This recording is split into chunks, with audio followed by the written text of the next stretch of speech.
잠금 해제 시간입니다. 양지수 모두 상승불 켜고 있습니다. 코스닥은 지금 한 10여 분 사이에 탄력을 빠르게 키워나가는 흐름도 나타나고 있습니다. 어떤 흐름이 나오고 있는지 시장과 종목에 대한 이야기 이어가도록 하겠습니다. 이재규 본부장 오셨습니다. 어서 오세요. 안녕하세요. 네, 시장에 대한 전략 챙겨가겠습니다. 현재 시장 분위기 어떻게 진행되고 있는지 머니맵 통해서 먼저 열어보겠습니다. 삼성전자 오늘 1% 가까운 상승, 하이닉스는 보합권에서 버텨주는 흐름 나오고 있습니다. IT 쪽에서 오늘 가장 돋보이는 건 삼성전기가 될 것 같아요. 5% 이상 올라가면서 온디바이스 AI 수혜주로 MLCC 쪽도 거론이 되자 상승 스토리에 힘을 보태고 있습니다. 2차 전지 쪽에서는 오늘 전반적인 분위기가 양호하게 진행이 됩니다. LG 엔솔과 같은 셀 업체사부터 해서 포스코퓨처엠, 에코프로비엔과 같은 소재단의 종목들도 강하게 반등 주고 있죠. 최근에 어제도 오늘도 강세를 기록하는 가장 돋보이는 종목군 중에 하나 바로 조선 섹터가 되겠습니다. 신조선가가 계속된 반등을 이어오면서 상승 흐름 보여주고 있고요. 오늘 하나오션 같은 경우는 유증 관련해서 추가 상장 일정이 있는데 그 관련 영향도 같이 받아가고 있습니다. 전반적인 시장 분위기는 그래도 오늘은 중간 이상 정도로 진행이 되고 있어요. 개별 종목에 대한 전략 챙겨가겠습니다. 먼저 특징주로 삼성전기 빼놓고 갈 수는 없을 것 같네요. 오늘 MLCC 쪽 전반이 강세 흐름 보이는데 가장 돋보입니다. 어제 중국에서 온디바이스 AI 기기가 많이 늘어나면 결국에는 MLCC도 수혜를 볼 거다라는 얘기가 흘러나왔습니다. 그러면서 삼성전기 얘기가 나왔는데 삼성전기 지금 매수 접근 가능하다라고 판단하시나요? 예, 매수의 관점을 여쭤보시는 거라면 네. 저는 매수 가능하다라고 보고 있습니다. 지금 삼성전기 같은 경우는 우리가 큰 틀에서 봤을 때 카메라 모듈 쪽과 그리고 MLCC 그리고 기판 쪽에 대한 사업을 영위하고 있는데 세 분야 모두 다 지금부터 좀 우상향을 할 수 있다라고 판단을 하고 있는 부분이 굉장히 큰 메리트고 말씀하셨던 것처럼 온디바이 AI 관련되어 있는 부분으로 MLCC가 올라오는 부분도 있지만 네. 전장 쪽에 대한 MLCC의 모멘텀도 굉장히 강하다라고 보시면 될 것 같습니다. 그러니까 우리가 이제 기존의 스마트폰 부품으로 들어갔었던 부분들이 이제 전장 쪽으로 많이 옮겨가고 있는데 이미 이 전장 쪽의 규모가 스마트폰을 넘어섰다라고 시장에서는 판단을 하고 있는 부분이죠. 그렇기 때문에 스마트폰에 들어갔었던 MLCC보다 전장에 들어가는 MLCC 개수가 네. 굉장히 많아지기 때문에 그리고 훨씬 더 고부가의 MLCC가 들어가는 상황이기 때문에 MLCC 쪽에 대한 메리트는 계속해서 부각될 가능성이 높고 그 모멘텀으로는 이제 온디바이스 쪽에 대한 모멘텀이 강하게 붙어줄 가능성이 높다라고 보고 있습니다. 결국에는 온디바이스 AI 마지막 엣지 디바이스에 또 자동차가 들어가기 때문에 전장으로 또 연결이 되고 삼성에서 M&A를 좀 신경 쓴다면 전장 쪽 강화하지 않겠느냐, 미래산업기획단이 새로 신설되면서 그쪽 얘기도 흘러나오고요. 테슬라에서도 완전 자율주행 베타 버전이 아니라 본 버전을 직원에게 배포했다라는 얘기도 있고 자율주행 쪽 뉴스가 요즘 좀 많단 말이죠. 그래서 말씀 주신 삼성전기도 영향을 받았겠습니다만 카메라 쪽에서 이제 퓨런티어도 자주 거론이 됩니다. 올해 변동을 보이면서도 그래도 우상향을 유지해주고 있는데 이런 자율주행 종목 어떤 의견이신지 궁금합니다. 저는 자율주행 쪽도 굉장히 좋다라고 생각을 하고 있습니다. 그러니까 올해 2023년 같은 경우는 반도체와 2차 전지가 어쨌든 시장을 한번 강하게 움직였고 좀 더 작은 테마로 들어가 보자면 AI나 로봇 쪽이 많이 움직였는데 네. 상대적으로 많이 못 움직였지만 성장성이 있는 쪽을 우리가 선별해 보자면 자율주행 쪽도 들어간다라고 생각을 하고 있습니다.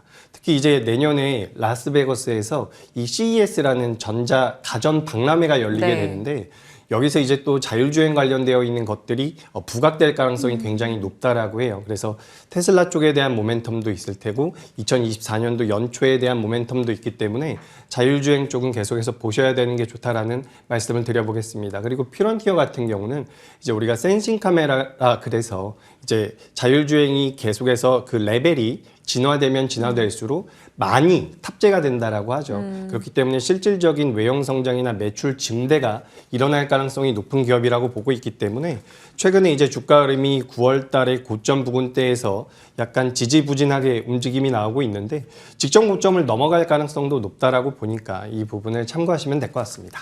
뷰잉 카메라에서 자율주행으로 가면 이제 말씀 주신 센싱 카메라 쪽에 더 힘이 실릴 것이고 그 가운데서 퓨런티어의 매력도를 많이들 얘기하십니다. 동일하게 좀 긍정적인 시각을 한 번 더 확인해 주셨고 CES도 어느 순간 가전 박람회가 아니라 거의 자동차 박람회처럼 돼가고 있다 이런 얘기들도 나오는데 전장 모멘텀 계속 체크하겠습니다. 자, 특징주들 짚어봤고요. 오늘 과연 어떤 종목을 들고 오셨을지 점검해 보겠습니다. 열어보시죠. 캠트로닉스입니다. OLED 아이패드 진짜 수혜주. 진짜라는 게 들어갔다라는 것은 그렇다면 시장에서 아이패드 수혜주로서 이 종목에 대해서 조금 모르는 것들이 있다라는 걸 표현해 주신 느낌이에요. 그렇죠. 아직까지 시장에서 딱히 아이패드 관련주로서 시세가 강하게 나온 적은 없는 것 같습니다. 그렇기 때문에 제가 오늘 준비를 해봤고, 네. 실제로 이제 아이패드 쪽에서 이제 OLED를 채용하게 되면 이 OLED가 기존에 사용했었던 뭐 리지드 OLED라든지 플렉서블 OLED랑은 좀 다르다라고 해요. 그래서 기존에 있었던 OLED의 형태를 결합해서 나오게 되는데 거기에 이제 시각 장비가 필요하다라고 합니다. 근데 이제 삼성 디스플레이 쪽에서 이 캠트로닉스 쪽에다가 그 물품을 요청하고 그래서 캠트로닉스에서는 뭐 공장을 증설하고 이런 부분들이 부각이 돼서 네. 2024년도에 아이패드에서 OLED를 탑재하게 된다면 캠트로닉스가 어느 정도 부각될 가능성이 높다라는 거죠. 좋습니다. 그 포인트 한번 좀 더 자세히 잡아가도록 하겠습니다. 첫 번째는 V2X인데 이게 차량 사물 통신이죠. 그렇죠. 영어에 이제 축약어인데 그냥 얘기하기 쑥스러우니 그냥 예. 차량 사물 통신으로 예, 좋습니다. 한국말로 전달하겠습니다. 이게 어떤 포인트인가요? 네, 이게 우리가 이제 사물 인터넷은 이제 많이 좀 들어보셨을 거라고 생각을 합니다. 사물 인터넷이라는 것은 이제 기기끼리 이제 인터넷이 되는 건데 이 V2X라는 것은 이제 움직이고 있는 자동차와 주위에 있는 사물 간의 통신을 의미하는 부분입니다. 그래서 굉장히 우리가 중요한 거네요. 그렇죠. 네. 우리가 이제 사물 인터넷 같은 경우 사물 인터넷이 아니라 이 자율주행이 진행되는 데 있어서 뭐 라이다라든지 이 카메라라든지 모듈 같은 것들이 굉장히 중요하지만 실제로 그것만 가지고는 안전하게 운행이 되기 어렵다라고 시장에서는 분석을 하고 있습니다. 그렇기 때문에 이 자동차와 거리에 있는 전봇대라든지 여러 가지 기기들이 유기적으로 이제 통신을 하면서 좀 더 안전하게 자율주행을 만들어갈 수 있도록 해주는 것이죠. 그렇기 때문에 이 V2X라는 기술이 자율주행에는 무조건 필요하다라고 보시면 좋습니다. 그 부분이 지금 시장에서는 크게 부각되고 있지 않은데 지금 이 캠트로닉스 같은 경우는 제가 OLED 쪽으로 말씀을 드리고 있는 부분이기도 하지만 네. 실제로 자율주행 쪽에 대한 모멘텀도 굉장히 클 거라고 보고 있어요. 그리고 이 회사 같은 경우는 전자사업부가 있고요. 화학사업부가 있는데 전자사업부에선 이제 제가 말씀드렸었던 자율주행 쪽에 대한 모멘텀 네. 이걸 계속해서 이어가고 있는 부분이고 화학사업부 같은 경우는 이제 디스플레이 쪽에 대한 메리트가 있는 거죠. 그래서 지금 시장에서 부각될 만한 여러 가지 내용들을 동시다발적으로 가지고 있는 기업이기 때문에 우리가 좀 눈여겨봐야 한다라고 말씀드리도록 하겠습니다. 전자사업은 이제 무선 충전, 자율주행 이런 사업부 내용을 보시면 되고 화학 같은 경우는 그렇다면 어떤 사업의 원료 부분을 담당하고 있을 텐데 그 부분의 국산화 성공 내용일까요? 그렇죠. 그 노광 공정이라고 하죠. 우리가 반도체에서 노광 공정에 필요한 그 포토레지스트라는 게 있는데 네. 그 포토레지스트라는 것은 뭐 빛에 의해서 화학적 성질이 변하는 겁니다. 근데 거기에 들어가는 게 이 이름이 굉장히 어렵더라고요. 그래서 네. 제가 그냥 약자만 적어왔는데 PGMEA라고 하는 게 있습니다. 그래서 그게 이제 들어가야지 우리가 이제 그 노광 공정에서 핵심 원료라고 보시면 될 것 같은데 요게 들어가야지만 이제 반도체 수율이 잘 나올 수 있다라는 거죠. 그래서 지금 이것이 일본에서 우리나라에 대한 그런 소재 수출을 금지했을 때 한번 부각이 됐었던 적이 있는데 당시에 이제 우리나라 국산화하기가 좀 어렵다라는 내용들이 계속해서 나왔었어요. 근데 이것을 이제 캠트로닉스에서 국산화를 성공했다라는 거죠. 그러니까 순도가 이제 99.999%로서 뭐 굉장히 좋은 고순도의 고순도의 반도체 세정액이라고 보시면 될 것 같습니다. 그래서 이 부분 같은 경우도 2024년도에 본격적으로 양산이 된다라고 해요. 그렇기 때문에 이 부분 역시도 2024년도 캠트로닉스의 매출을 끌어올릴 수 있는 모멘텀이 될 수 있다라는 거죠. 네. 국산화를 성공한 소재에 대한 이야기까지 말씀 주셨습니다. 하나씩 사업부를 조금 뜯어보면서 들어가고 있는 것 같아요. 다음은 앞서 저희가 키포인트로 잡았던 애플 얘기가 될 것 같습니다. 애플 OLED 아이패드 출시의 수혜, 이쪽도 마지막 정리해 주시죠. 네, 앞서서도 잠깐 말씀을 드렸는데 지금 이 캠트로닉스 같은 경우는 시장에서 OLED 관련주로서 최근까지는 그렇게 부각이 된 적이 없습니다. 네. 그렇기 때문에 우리가 좀 관심을 가져봐야 되는데 실제로 이제 여기 화면 보시면 얼마 전에 키움증권에서 나온 레포트인데요. 2024년 OLED 아이패드 예상 서플라이 체인이라고 적혀 있는데 하단부에 보시면 시각 내용 중에서 이제 캠트로닉스라는 기업이 들어가 있습니다. 그래서 이제 삼성 디스플레이 쪽을 통해서 캠트로닉스가 부각이 될 가능성이 높은 거고요. 네. LG 디스플레이 쪽을 통해서는 이제 아바텍이라는 기업이 있는데 앞서 말씀드렸던 것처럼 캠트로닉스 같은 경우는 이 화학 사업부뿐만 아니라 전자사업부, 자율주행 쪽에 대한 모멘텀도 가지고 있기 때문에 주가적인 측면에서 좀 더 다양한 메리트를 가지고 있다라고 생각을 했기 때문에 준비를 했고 실질적으로 이제 아이패드에 OLED가 들어간다라고 하죠. 그래서 그 부분에서 매출이 원래 없었던 부분에서 잡히기 시작하는 것이기 때문에 기업의 가치상, 추가상, 주가의 추가 상승 가능성이 굉장히 높다라고 보고 있습니다.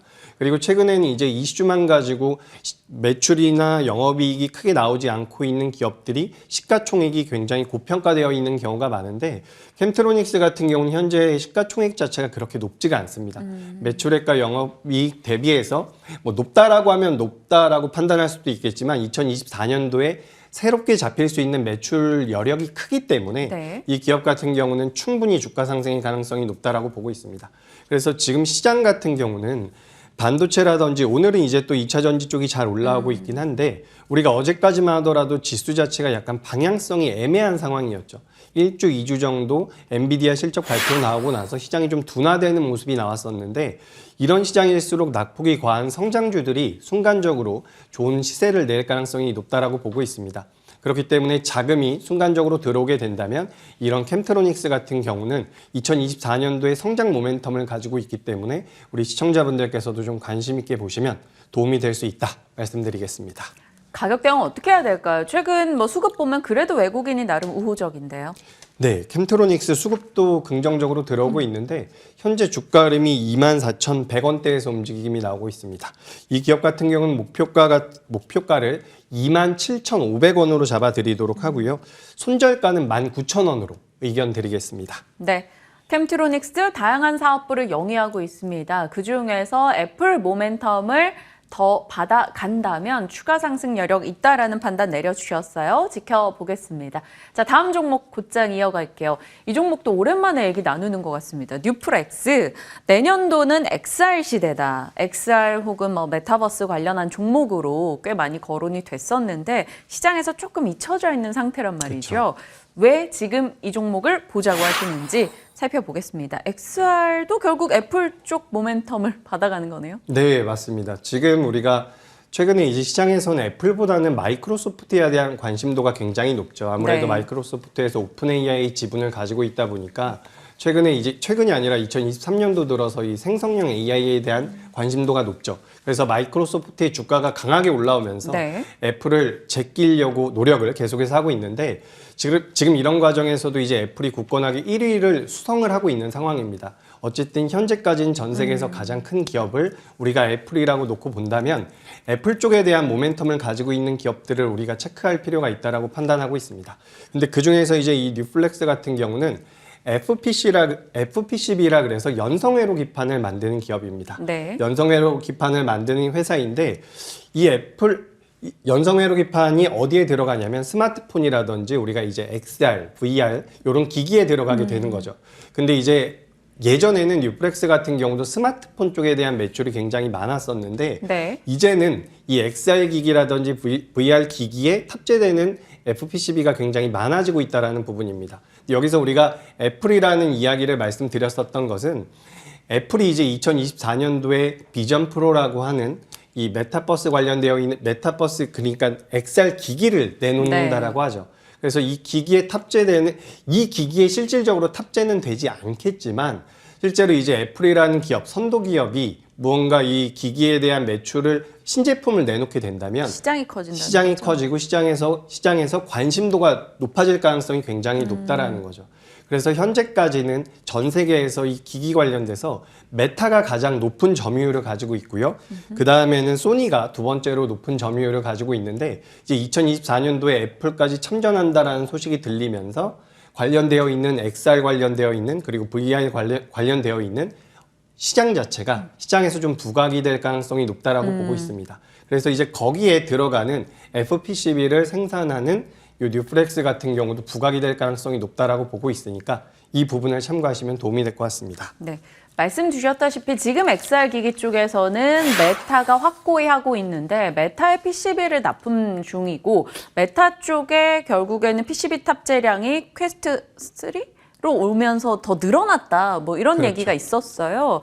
그런 걸 생각해 본다면 메타의 향방도 저희는 주목해야 되는 거네요. 그렇죠. 메타의 향방이 어떻게 보면 이 뉴플렉스 입장에서는 가장 중요하죠. 지금 애플 쪽 같은 경우를 제가 말씀드린 이유는 시장이 커질 수 있다라는 얘기, 시장에서 부각이 될 수 있다라는 말씀을 드리기 위함이었고 실제로 지금 메타가 그래도 전 세계에서 가장 큰 점유율을 가지고 있습니다. 근데 이 회사에다가 솔벤더라고 하죠. 독점 공급을 하고 있는 게 바로 이 뉴플렉스라는 회사라는 거예요. 근데 이 메타가 어떤 메리트가 또 있냐면 2024년도 말부터 중국 쪽에 이제 이 VR 기기를 납품 판매를 이제 계획하고 있다라고 합니다. 지금 화면 보시면 이제 텐센트 쪽과 제휴를 해서 판매를 하겠다라고 하는데 네. 메타가 실제로 중국 시장에서 철수 아닌 철수를 하고서 이제 10년이 넘는 시간이 지났는데 10년 만에 이제 중국 쪽으로 진출을 한다라는 부분이죠. 근데 말씀드렸던 것처럼 이 뉴플렉스가 메타 쪽에 독점 공급을 하고 있는 회사이기 때문에 중국 쪽에 대한 그 중소형이 아니죠. 보급형 VR 기기를 뭐 매출이 만들어진다라고 한다면 이 역시 뉴플렉스 쪽으로는 매출이 잡힐 가능성이 굉장히 높다라고 보고 있습니다. 네. 그래서 애플 쪽에서 시장의 관심을 좀 받고 메타 쪽에서 외형 성장이 이루어지게 된다면 뉴플렉스 같은 경우는 현재 주가가 저렴하다라고 볼 수 있는 부분이겠죠. 네. 그리고 다음 포인트가 FPCB입니다. FPCB는 앞서 얘기해 주셨다시피 연성인수 회로기판인데 이 모멘텀이 전장 쪽으로 확장되고 있다고요? 그렇죠. 지금까지 말씀드린 것도 전부 다 FPCB입니다. 그러니까 FPCB가 카메라 모듈에 들어가는 FPCB가 있는데 지금 이게 메타 그 기기 쪽으로 들어가는 거죠. 카메라 모듈이 가전기기에 여러 대에 쓰이고 있는데 그런 부분이 모멘텀이 되고 있고 근데 이제 이 FPCB가 실제로 이제 전장용으로도 사용이 된다라고 합니다. 배터리에도 들어가는 부분이고요. 그리고 완성차 자동차에 들어가는 이 카메라 모듈 쪽으로도 FPCB가 들어간다라는 거죠. 그래서 앞서서 말씀드렸던 것처럼 이 전장 쪽에 대한 모멘텀이 업계에 굉장히 크게 불고 있기 때문에 이런 부분들을 좀 체크하셨으면 좋겠다라는 말씀을 드리고요. 어쨌든 스마트폰 쪽에서 지금 XR 기기로 넘어왔고 이제 전장 쪽까지 진출을 하게 된다면 굉장히 큰 메리트를 가지고 있는 기업이라는 말씀을 드리도록 하겠습니다. 11월 들어서 좋은 시세 내고 있다가 최근에는 야금야금 좀 내려왔습니다. 오늘은 강보합권 진행됐는데 목표가 얼마 잡으시나요? 네, 좀 높이 잡아드려보도록 하겠습니다. 이 뉴플렉스 같은 경우는 목표가는 6,400원, 그리고 손절가는 4,400원으로 잡아드릴 텐데요. 탄력적인 흐름이 나올 수 있는 기업인데 지금 오늘 거래 대금이 많지는 않습니다. 그렇기 때문에 만약에 공략을 하신다라고 한다면 분할 매수의 관점으로 공략하는 게 좋다라는 의견까지 드려보도록 하겠습니다. 네. 캠트로닉스와 뉴플렉스 두 종목 살펴봤고요. 뉴플렉스는 목표 라인 좀 넉넉하게 설정하셨고 분할 매수로 대응해보자 의견 주셨네요. 두 종목의 흐름 저희도 잘 지켜보면서 같이 AS 해나가도록 하겠습니다. 나도투자연구소 이재규 본부장과 함께했습니다. 고맙습니다.